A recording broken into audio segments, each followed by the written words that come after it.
And internationally, economists are betting that at its meeting next week, the U.S. Federal Reserve will decide against making a larger change in order to reduce the stubbornly high inflation, as the risk of recession over the coming year climbs to 40%. Another four-decade high of 9.1% was reached in June, fueling hopes that the Fed, which had recently increased interest rates to 75 basis points, would move even more firmly and aim for a 100 basis points boost. However, several of the most hawkish Fed officials have advanced a 75 basis points increase in public statements, which have tempered those expectations. The 75 basis points increase from last month was the most since 1994. Asian stocks inched lower while the dollar held firm on Thursday as a looming interest rate hike in Europe and uncertainty over the westward supply of Russian gas kept traders on edge. Wall Street's indexes rallied overnight, but even better than expected results from Tesla after hours couldn't carry the positive mode into the Asia session. Nasdaq 100 futures fell 0.3% and the S&P 500 futures fell 0.2%. MSCI's broadest index of Asia Pacific shares outside Japan fell 0.3% and Japan's Nikkei fell 0.1%. Europe is on edge about the restart of the Nord Stream 1 gas pipeline from Russia after annual maintenance is set to end today, Thursday.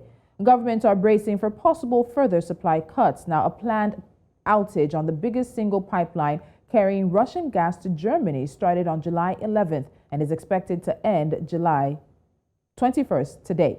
It transports 55 billion cubic meters of gas a year under the Baltic Sea. If the outage is extended, the operator Nord Stream AG will indicate on its website. In the last 2 years, the Nord Stream 1 has resumed gas deliveries on time after the maintenance that takes place every summer. The Bank of Japan raised its inflation forecast on Thursday but maintained ultra-low interest rates and warned of risk to a fragile economy, reinforcing its position as an outlier in a wave of global central bank policy tightening. The decision came hours before that of the European Central Bank, which will consider a bigger than expected 50 basis points rates increase to tame soaring inflation.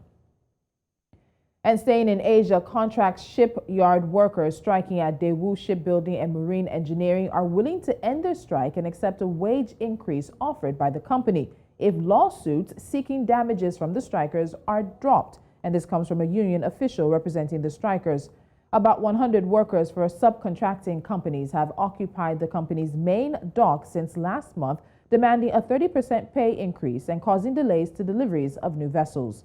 In recent negotiations, strikers said they lowered their demands to a gradual increase of 15%, while Daewoo is holding firm at its offer of 4.5%.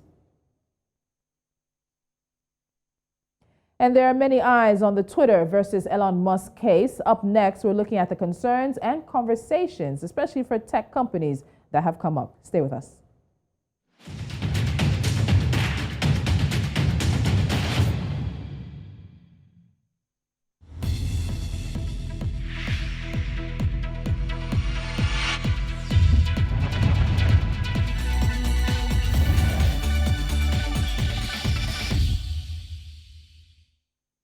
Kathleen McCormick, the Chancellor of the Delaware Court of Chancery, granted Twitter's request for an expedited trial in order to compel Elon Musk to buy the firm for $44 billion. An October trial date has been set. Now, Twitter's legal counsel said that a prompt trial date is essential to stop the continuous injury that the tech company has endured as a result of the uncertainty around the deal's completion and the claimed disparagement by Elon Musk. The CEO of Tesla and SpaceX, Musk, has also been accused of trying to run out the clock by postponing the trial in order to give himself less time to file an appeal before the debt commitments he made to finance the acquisition mature. His attorneys have said that the accelerated schedule was just too aggressive for his team to evaluate the vast Twitter data repository, which Musk wants to review to confirm the proportion of spam accounts on the platform. Joining me from Cape Town is Storm Barry. She's a senior attorney at Ulrich Rue and Associates, and we'll get into this. Now, Storm, this case in particular seems like a textbook sort of moot court case, but it's turning out to have a lot more intrigues than some of the soap operas that we watch. So at the very base of it, are we seeing, first of all, fairness at play with the judge saying that Twitter can go to trial in October? Yes, firstly, thank you for having me. And exactly, you're so right. It is turning out to be a bit of a textbook moot case. But look, you must remember the negotiations have been ensuing since April of this year. So that's looking at seven months until the proposed trial date in October. Obviously, Twitter sued Elon Musk in early July for breaching the $44 million contract that he signed to buy Twitter.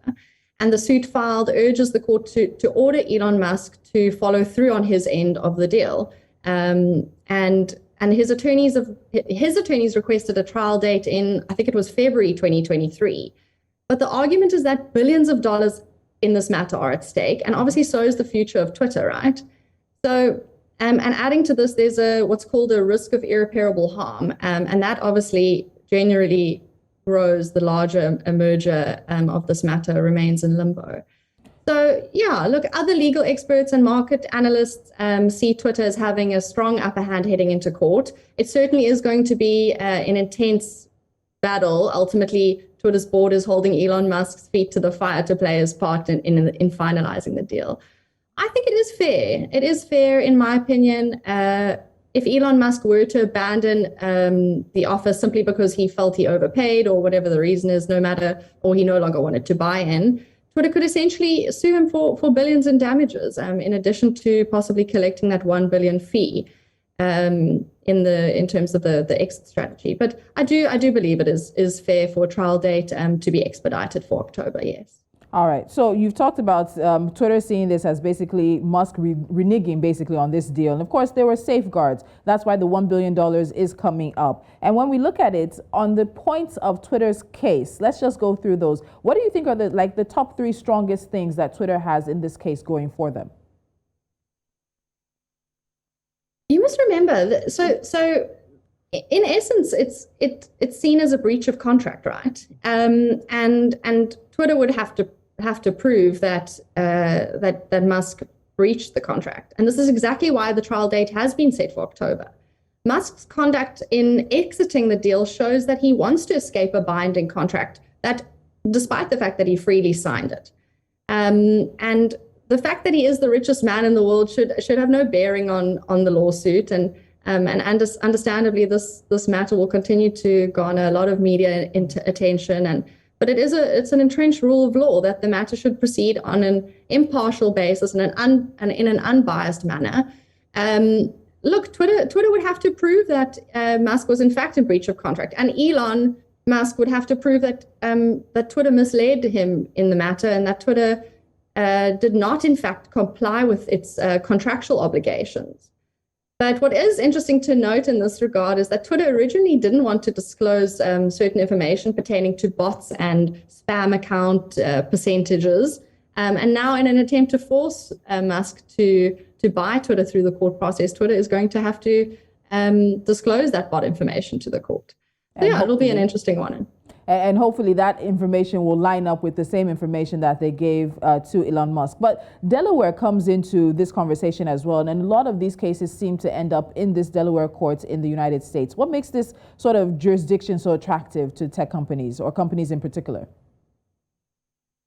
Yeah, look, Delaware court, so they didn't actually institute the action in the closest jurisdictional court to where Twitter is based. They in fact instituted in Delaware court because Delaware court is known to be the court that one would go to for a merger and acquisition matter, and they are obviously experts in terms of mergers and acquisitions. Okay.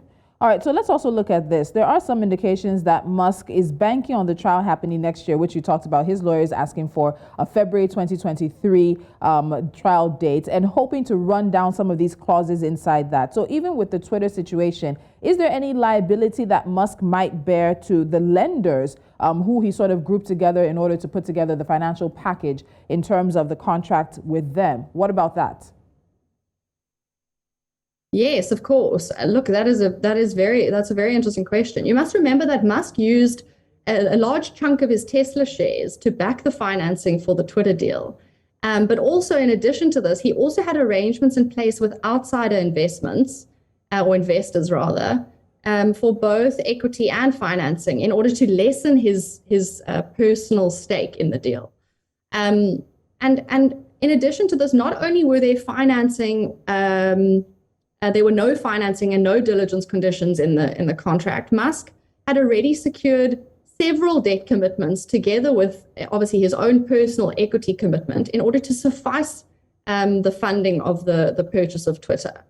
But as far as it stands, it's not evident from the papers that are available in the public domain, but I can only assume that Musk would have ensured that the agreement with the financial institutions and the several lenders that he's making use of would be conditional upon the finalization of the Twitter deal. This would then mean that his obligation to pay back the lenders would only come into play once the Twitter deal is in fact complete. So $44 billion, that's the valuation we keep hearing right now for Twitter. And as you said, Musk willingly did sign this deal of his own accord. Can he be forced to go ahead and complete the deal? This is the question we get a lot of the times from just the average man on the street who wants to know, if I say I don't want to buy again, is it by force? So can Twitter, or rather Elon Musk, be forced to complete this deal if at the conclusion of this trial, that's the decision by the court? Yeah, so this is exactly, you must remember that the court will have to prove that there was a breach of contract, and in my opinion, there is breach of contract on the face of it. And you must remember at the outset, a breach of contract occurs when one party in a binding agreement fails to deliver their end of the deal in terms of or in accordance with the agreement. And in this matter, there were back and forth negotiations. There was obviously an offer and a subsequent acceptance of the offer. But Musk cannot simply decide after signing that he no longer wants to buy Twitter, right? A buyer can't simply walk away and bail without consequence from a deal by simply paying a fee, unless obviously certain conditions apply. It's not really that simple. But so they would have to prove that he in fact breached the contract in order to essentially force him to complete the deal. So while this case is exceptional because it does involve the world's richest man, there are many who are looking at it in terms of the tech industry as well. Do you think there are lessons for other tech companies, even just the startups who are coming about, for them in watching how this Twitter and Elon Musk situation plays out? Yes, for sure. Look, I think in terms of lessons for other startups, you must remember that this matter is massively in the public domain. Twitter and Elon Musk, obviously being the richest man in the world, are two is a person and a company that is going to get wind of in the media, and the media is going to want to attach to this. So obviously your startups will have less media attention than this. But it just shows you how important really your clauses in your contract are to really hold someone liable and accountable to the agreement that they did sign in the first place. So finally, Storm, before I let you go, KYC is know your customer, and that's something we hear a lot of with the financial situations. But there also might need to be a time where we do KYI, know your investor. And Musk does have a bit of a reputation in the investment and tech circles. What do you think this situation teaches companies, particularly when it comes to bringing on investors? Yeah, exactly. Look, Musk is known as a very unpredictable person in business in general. And what's important to note in this matter is, in my opinion, Twitter is not worth $44 billion. And remember, Twitter barely makes any money. On a good year, it makes $1 million. It's not a growing company, but it does have a fiduciary duty to its shareholders in light of, obviously, it's $54.20 that it's agreed to sell itself to Elon Musk. But it is important because this could essentially cause what is essentially a revolt of the shareholders, right? So you have to keep your shareholders' interests in mind, and it has to obviously benefit the shareholders. When Twitter agreed to sell itself to Musk, the board didn't even bother pushing for a higher price, in part because there were no other interested buyers at that price. And Twitter's board came to the conclusion that it wasn't likely to obviously soon return to trading at higher levels, given the decline in valuation of its the stocks in its peer companies like Snapchat and Facebook. But it is definitely something, I mean, you have to take into account your shareholders, obviously your shareholders' views, and it needs to benefit the shareholders at the end of the day. At the end of the day. And we still have a long way to go in this. October is when the trial starts. No idea when it may end and what the next stage or saga in this episode will be, but we'll be watching very closely. Storm Berry, thank you so much for joining me from Cape Town.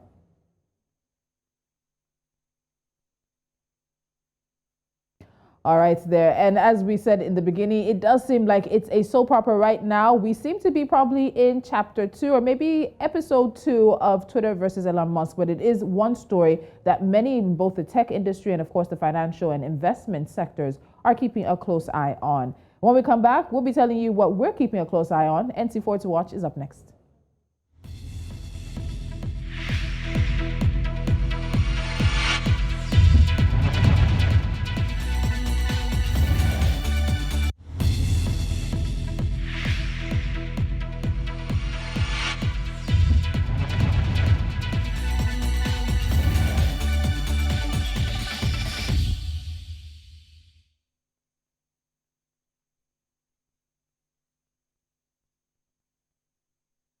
And we start with a story we've been following very closely, where Zambia's creditors are expected to commit to debt relief needed to unlock $1.4 billion from the IMF latest today, as the country and its lenders seek to end a drawn-out reconstructing process. Now, after meeting on Monday, Zambia's bilateral creditors agreed to release a statement on their position sufficient for the International Monetary Fund's board to sign off on a $1.4 billion 3-year program.